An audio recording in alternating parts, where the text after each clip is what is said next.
Well, now for something completely different. I am here in Arizona, next to a Turbo Fairmont, and we're at the Roadkill Ziptie drags.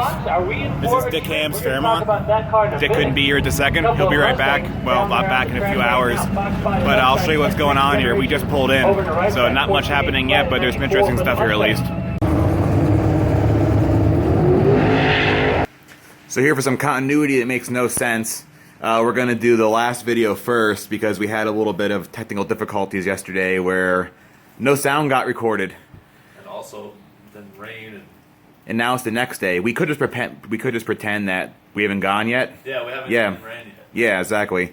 But I came out here to Arizona to visit this man, Dick Hamm, who built this fine vehicle for the sole purpose of competing at the Roadkill Ziptie drags in their $3,000 Hoopty challenge. Which we made it into. Yes. But, yeah, it didn't happen. But we'll get to that later. It's right on the internet now anyways. Everyone already knows that. Anyone who follows Roadkill. But I'm going to have him explain this fine vehicle quick. Yeah, real quick overview. I bought the car for $300. I daily drove it for about a year with the straight 6 and the C4. Yep. Another fine engine here. Smog-tastic. Got it. When I heard they were doing the event, I was just like, alright, cool. I had already the eventual plans to LS swap it anyway, so I had gathered some things for cheap, and it made it actually pretty easy to get under $3,000 and build the whole car. Got rid of the drivetrain for $300, which equaled out the car. Had a bunch of stuff that turned out to be pretty much around $170 for the whole motor. The turbo, I ended up having about $100 in with some Craigslist magic. Yeah, it's a Bog Wiener S480. Yeah. Last minute effort last night, he smeared dirt on it because this was shiny and new to try and. I was just nervous. Like, I knew that. I know the truth. I know it is the truth, but still, perception is everything in this world. So yeah, he tried to sleeper it up a little bit with the no hood Fairmont. I would have to say that was probably the one thing I did that was a little like trickery. But everything else was pretty much just real. But that I was just nervous. We were standing there and it's just this thing's garbage, and then it's just a super shiny S480, and I was like, yeah. So we did that, and then but I really did. I got it for $100. The trans came out of the 2500 HD. It had about 300,000 on it. I bought the truck whole, parted it out. And by the time all was said and done, I got paid from the deal. So the 480 was pretty much free. It's got a Circle D budget high performance converter. I think it's 3200 to 3600 stall.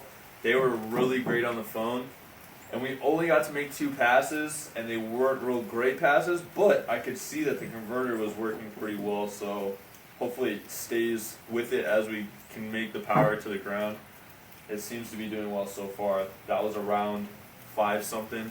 I sold the stock converter for $100, so that helps the price.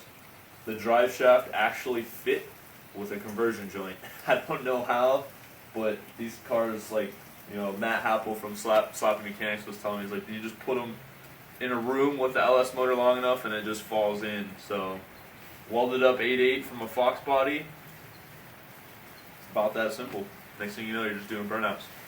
Yep. See, we had some tied some stuff up here, which I'll go into later. Yeah, you got a free Optima with the car.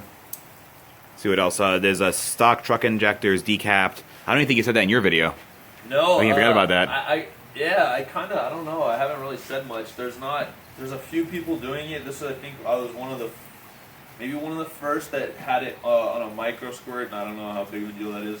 There's Dale Follett was doing it on a stock ECU. Matt flowed a set for Jamie's truck, his wife. So they're working great. Duty cycle looks pretty good. So I'm really excited to put out some more info on that. If you're curious about that, follow along either with Justin or with me, and we'll get some more info out about those when we know that they're pretty working. Solid. Yeah, I think we're good, but at the same time, I'd like to rip off a good pass where it's making some serious power to the ground and see that the injectors don't fall off. Yeah, for those who don't know, basically there's a plastic or a metal cap on the end of most fuel injectors. Correct. And popping that off basically just exposes more, so it can spray more. Yeah, it's like it's like less restriction on the end of the injector. Like a little ball, the pintle has a cap over it from stock that's fusion welded on, usually. And you just literally grind, and then you get the cap off, and it's just an open pintle now. The pintle, without restriction is usually going to flow obviously a lot more. So a lot of guys, Subaru guys, did that stuff. It's not new technology like most things, but it's kind of newer to the GM injector world. People started doing it. Yeah, I know Mighty Car Mods did an episode a few months ago on it with one of their cars, so same idea. Yep, super awesome idea, and it can really save you the money if you're doing a budget build. If you're not, that's okay too. Why not? See what's anything else that odd in the engine bay going on here? There's two wastegates down there. What size were they? They are VS Racing 44 millimeters. You can see them both there. And then he has, was it a Monkey Fab? That is a Monkey Fab T6. Can't really see it, but yeah, those are huge help in my opinion. You get a collector like that, making a hot side just seems a lot easier. You kind of just put it where you want, and then you just end up slamming all that tube into it. The first one I did, first turbo kit I ever built, I didn't have one like that, and it literally took me like a week, and then I got one of those, and you can do it like probably about 2 or 3 days. If you're trying to get an idea of the size of this turbo, because Roadkill was quite amused by it. Yeah, here's your carb cleaner. Yeah. So it's a little big. Just got to get some extra tire clearance here because we noticed some rubbing. Thank God someone had a sledge nearby. Should be good.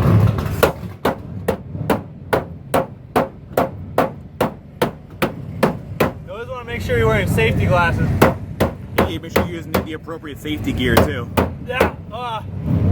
You really like to have jack stands underneath the vehicle when you're striking it with a sledgehammer.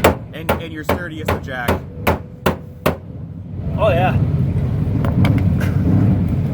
Now for a small fee, I could do this to your car.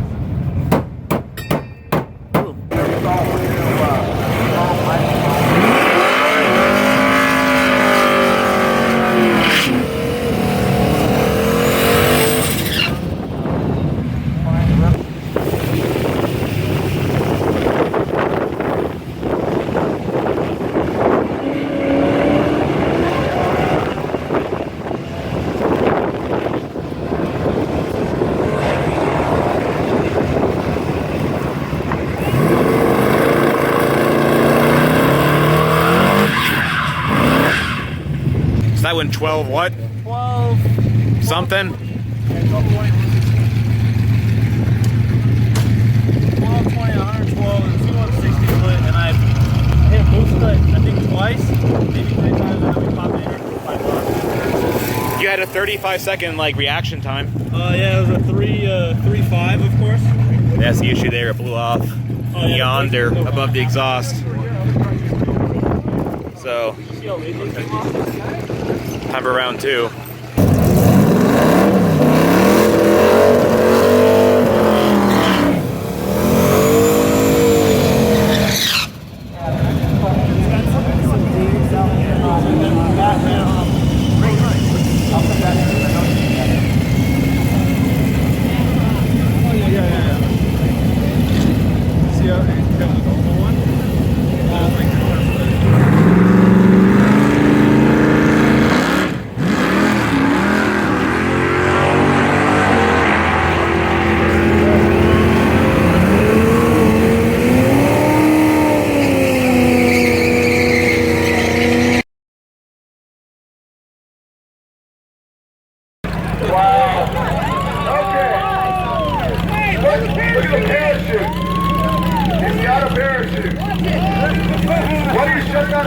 Can you shut it off so we can hear you? What? It's functional. It's functional.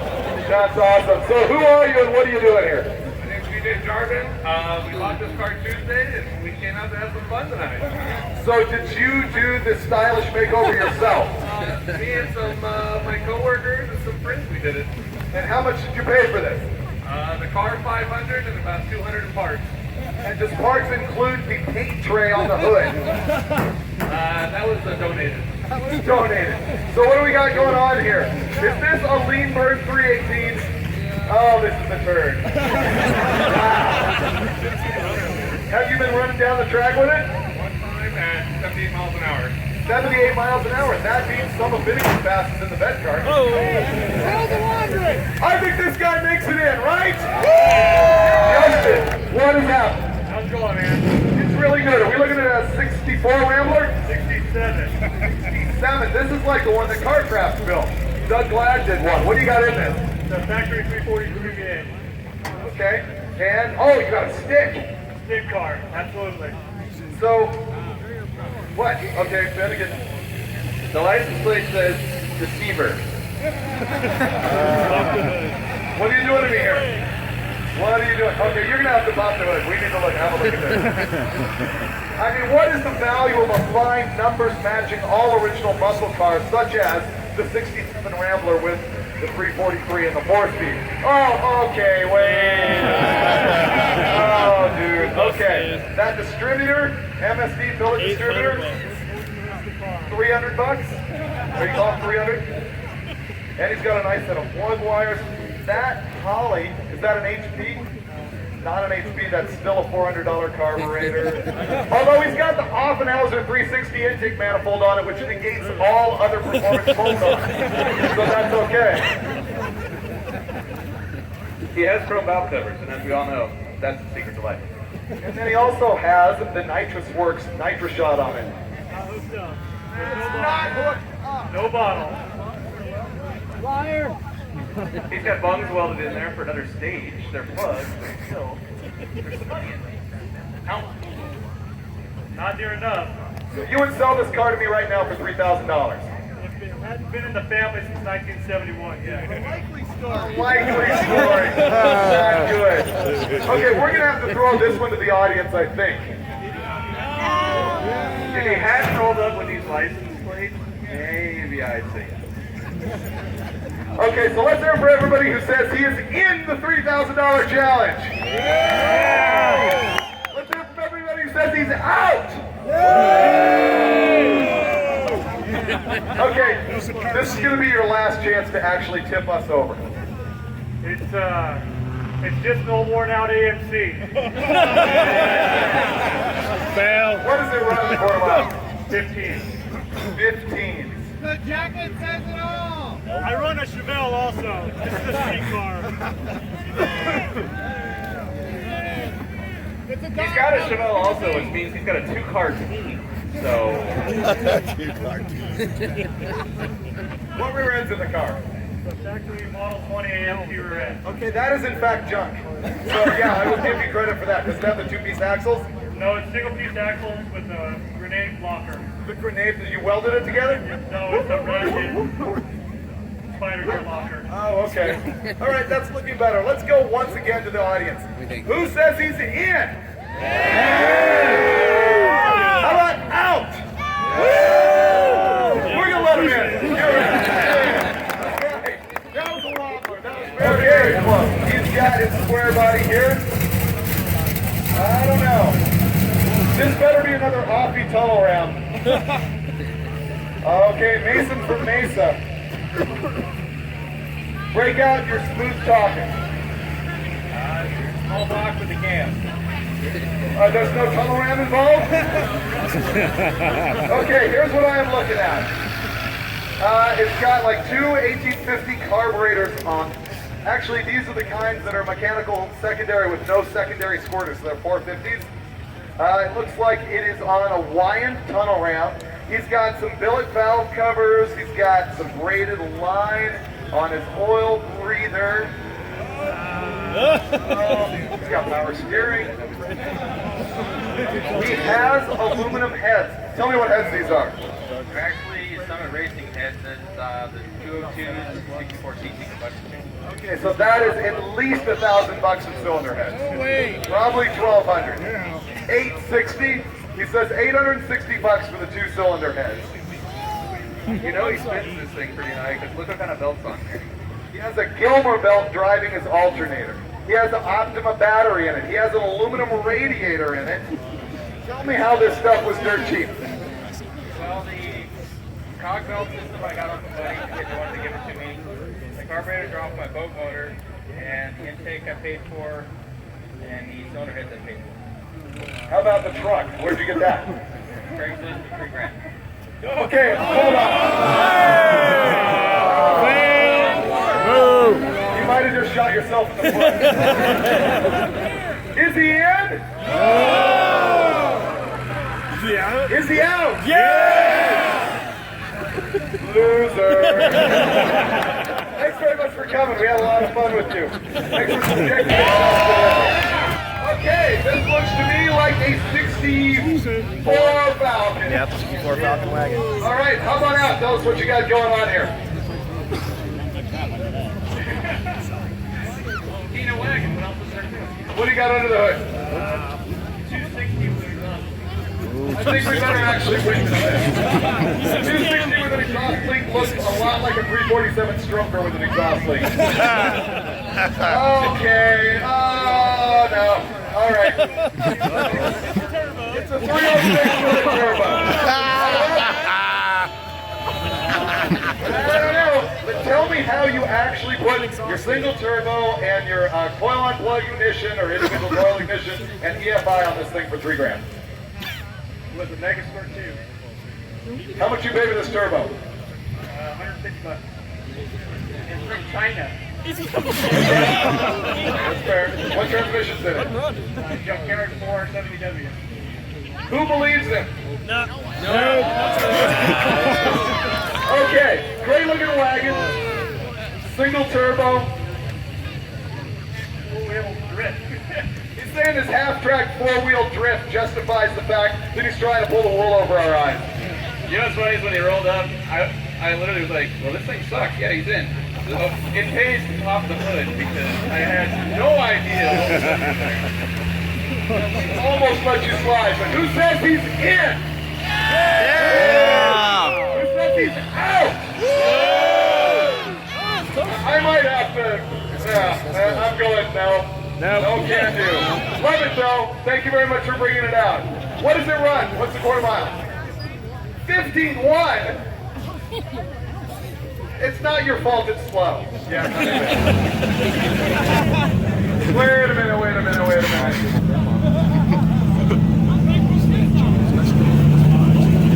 Hi, I'm Dick from Tucson. All right, Finnegan, go. Dave from Tucson, you might as well just keep driving, brother. Oh my god. Explain your way out of an LS swap, turbo, Optima battery. What trans is in the car? A 4L80E. And just so you know, the turbo is roughly the size of Finnegan's head. What does this thing run in the quarter mile? And don't tell me 15s. I have no idea. I've made 2 passes today. I built this car in 32 days for $2,700 for this specific event. Really? Tell us how you did it for $2,700. The car's worth $50. Gorgeous mint Fairmont for $300 a year ago. I drove it as my daily with a straight 6 and a C4. When this was happening, I had a bunch of junk in my shed. I started ripping, tearing, rolling everything I could into it. The Optima was the only got it. The lady who had it really liked the car. Most of it is Craigslist finds. I bought 3 turbos and an intercooler for $800. This one was included. I sold 2 of them. I ended up with about $50 to $100 in this one. The 480 was from a truck that I bought, parted out, made money on. It just goes on. These are stock truck injectors. I welded up out of a Fox body. Yeah, so this by Car Magazine Writer Standards is legit. I have to give you that. If you go with the wheeling and dealing and trading and selling and everything. And also standing up close to this thing, I will say your motor looks like garbage. It does have a truck intake manifold. It is somewhat hacked together. I beat it in because it wouldn't hit the fan.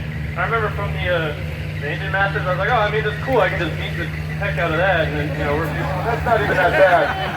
Okay, so Finnegan and I are actually feeling pretty good about this. Yeah, it's a fire hazard. And I think this is in the spirit of the event.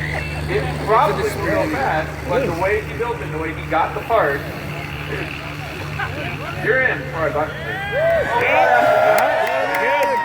Who says in? Yeah! And he built this specially for this, which also gives him brownie points. Because anything that benefits us, you know, is worth it. Like beer. Beer. It's gonna be a killer showdown. Starting on heads up. And we got the bonfire going in the pit. Maybe they felt that. They're like, no way. This guy, yeah. You started the foot popping. Did you pop your hood? Yeah, he made me. I was like, what do you got in? I said, 260 and exhaust. Oh, no! Okay, we're gonna do it right first. Man, you could have sold him on the... Okay, I'm going to update what just happened here. Dick sweet talked his way into getting into the $3,000 challenge. I'm looking at regular small Since then, let's see, the intercore pipe keeps blowing off, so now it's kind of hard to see, but we wire tied everything together to try and hold the pipes together. Batteries, hold on, that was already happened. Oh, we hooked up the boost controller now. That wasn't hooked up before. We're thinking maybe it'll actually lower it, because it keeps pegging. Basically, it's overrunning the friggin' map sensor and just hitting boost cut. So yeah, they're still picking people. Oh, you can see the guy with the super coupe. This is So I don't know. 2.35 speed Thunderbird. Here's Dick again. Don't know what to think right now. We're excited. It's happening. And we were happy for a second. Wow.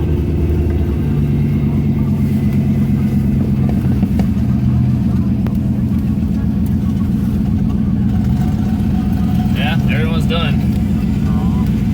Here's how it ends. Right when it was about to happen, 7 o'clock at night.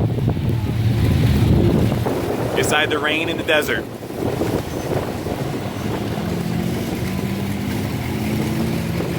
Ugh.